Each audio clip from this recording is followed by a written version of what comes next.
Hey, it's Beata from BA English Coaching and welcome to our new series which are called Teacher on Fire. I've got another series, they are called Ignited by English, where I speak with students who are learning English.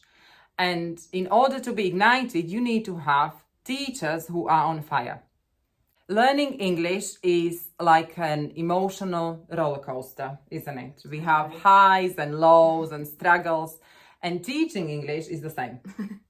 So I am today with Hannah, who is an English teacher as well. Welcome, Hannah. Hi. So could you please tell us something about yourself? I'm an English teacher and I teach in northern Italy. And I've been teaching there for 10 years and then in total for about 12 years teaching. I have horses and I ride regularly. Yes. Which is very good for my mental health. And I, when I was younger, had a gap year and I travelled around the world. Wow. So what are the countries that you visited? We went to Thailand, Australia, New Zealand, Fiji, and then finished in America. So. And you ended up in Italy?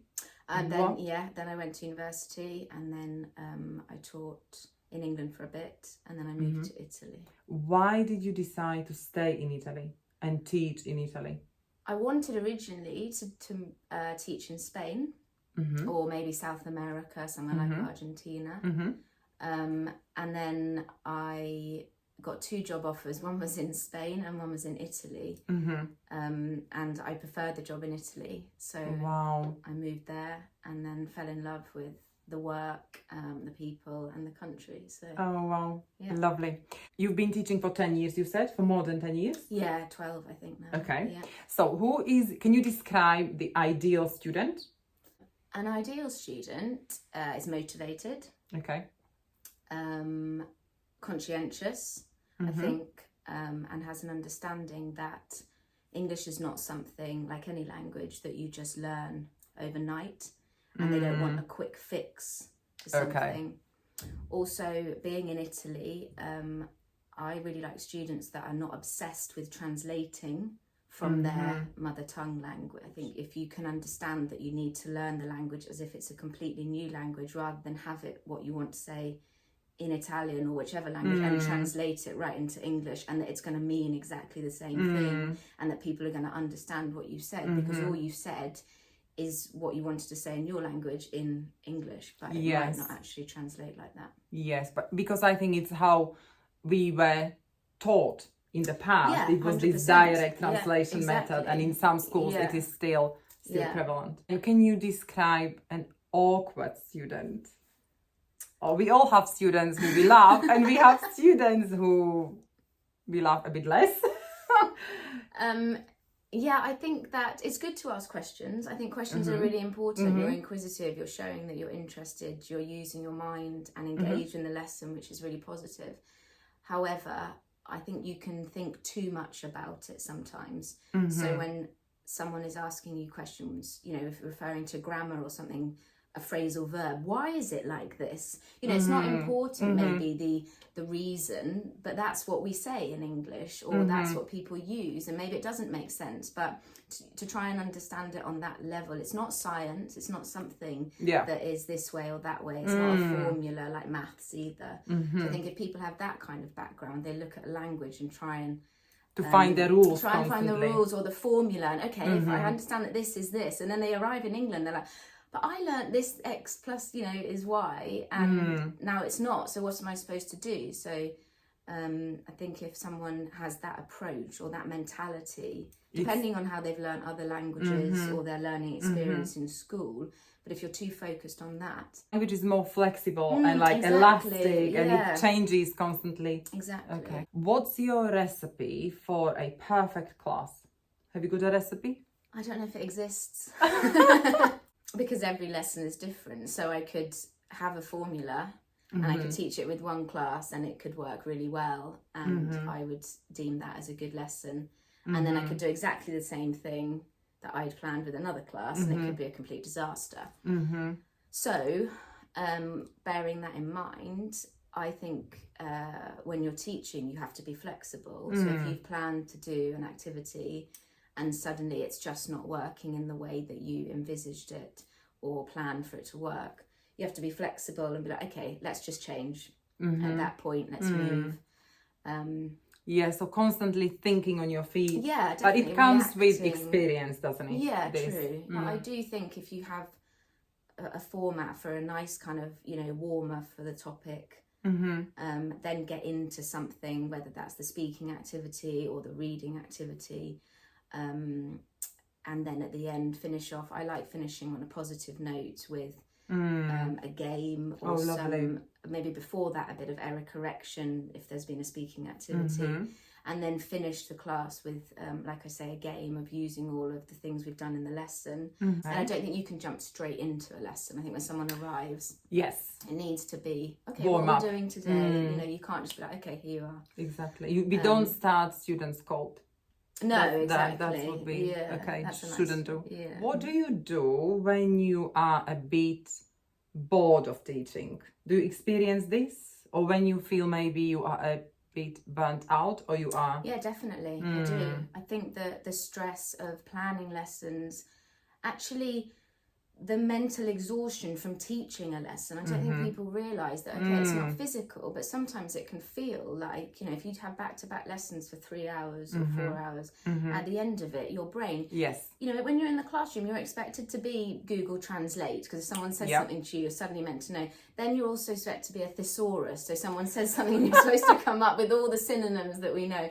And then you have to invent, an example sentence, and that requires your brain. And also, some people say that you need to be a psychologist or a therapist, because when you are talking about family and lots of issues, lots of topics, then you become a therapist as well. Yeah. So it is true. it's One-to-ones mental. especially. So it can be exhausting, and then you've got the planning on top of it. So it's not just the time of teaching, because obviously teaching's the best part. And then marking. Yeah, and then the marking as well, exactly. So I do often feel towards the end of the academic term that I've just had enough of. But then I have a really good lesson, and you're kind of given that enthusiasm and reward to keep going.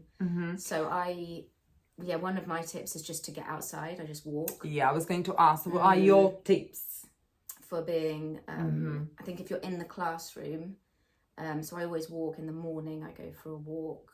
And you run as well? I go running as well, and then I go swimming. So some kind of release that doesn't involve anything.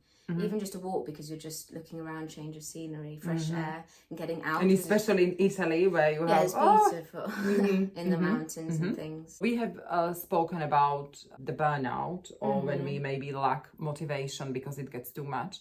But is there anything that is disappointing about teaching as such, from your experience?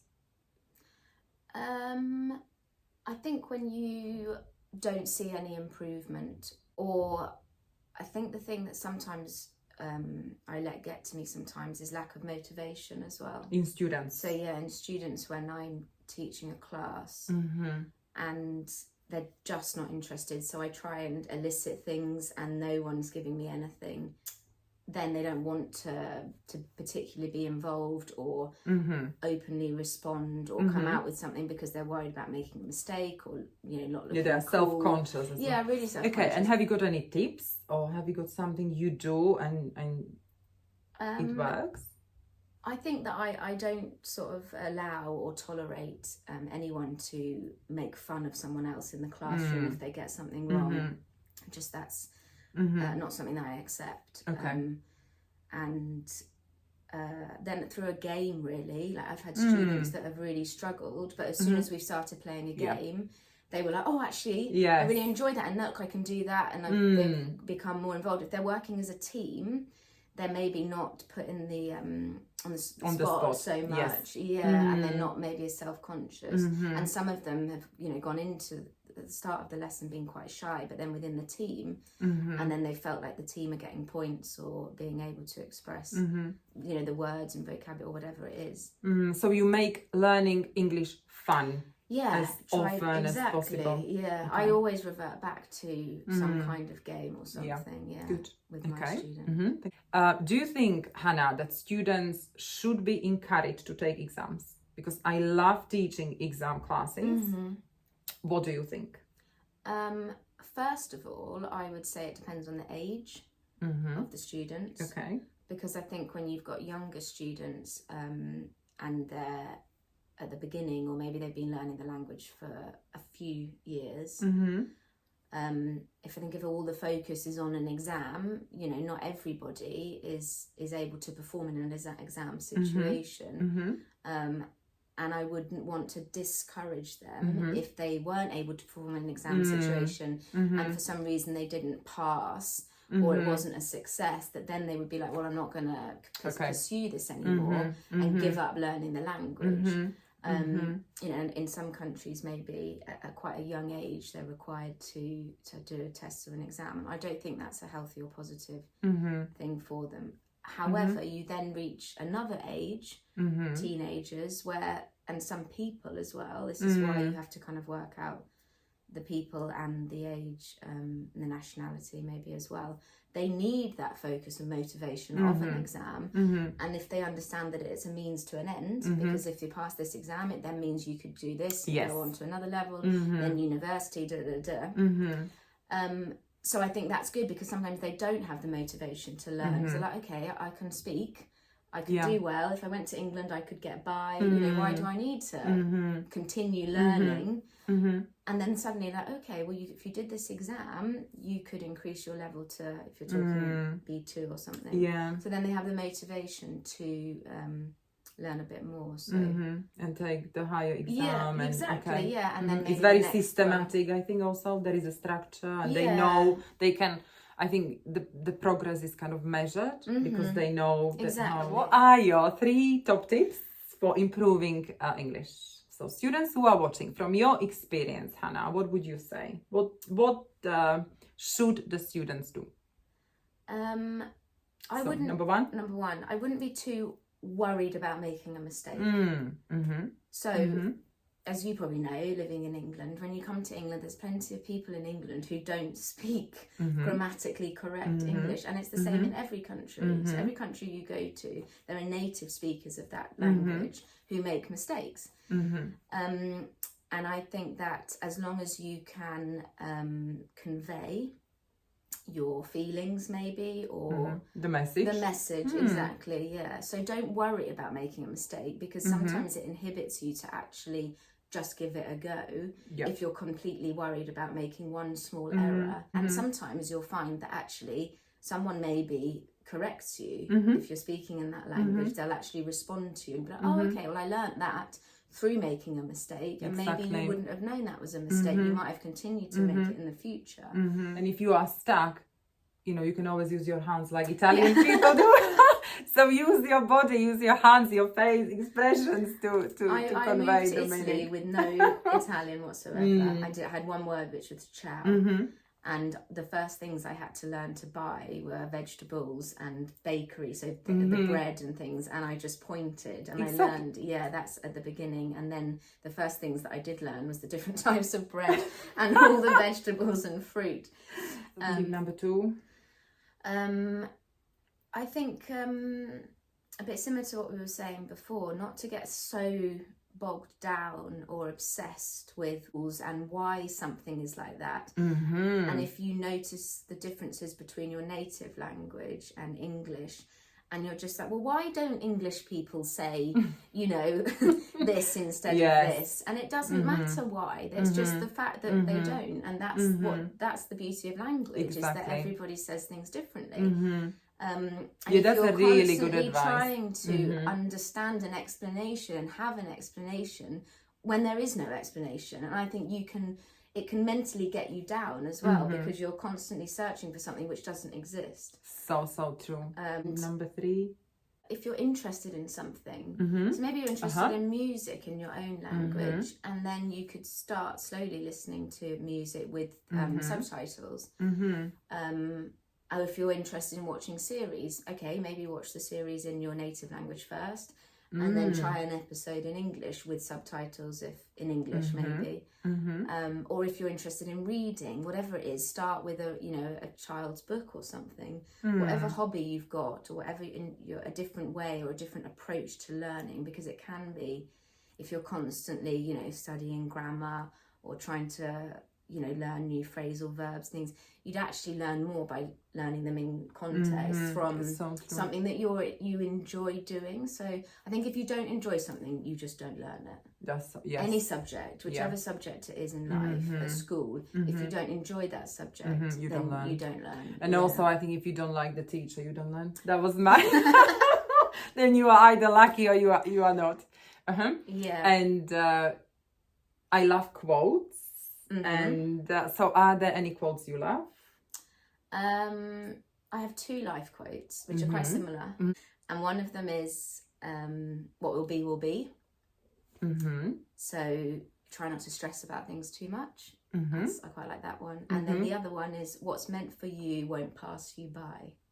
Wow. So that's quite a good one, a bit of a similar kind of thing, really. Lovely.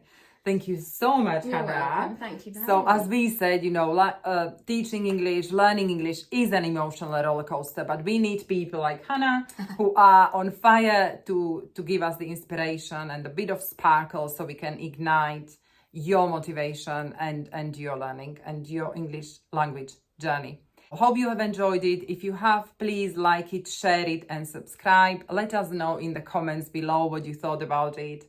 And as always, don't be the same, be awesome. Thank you. Bye. Bye.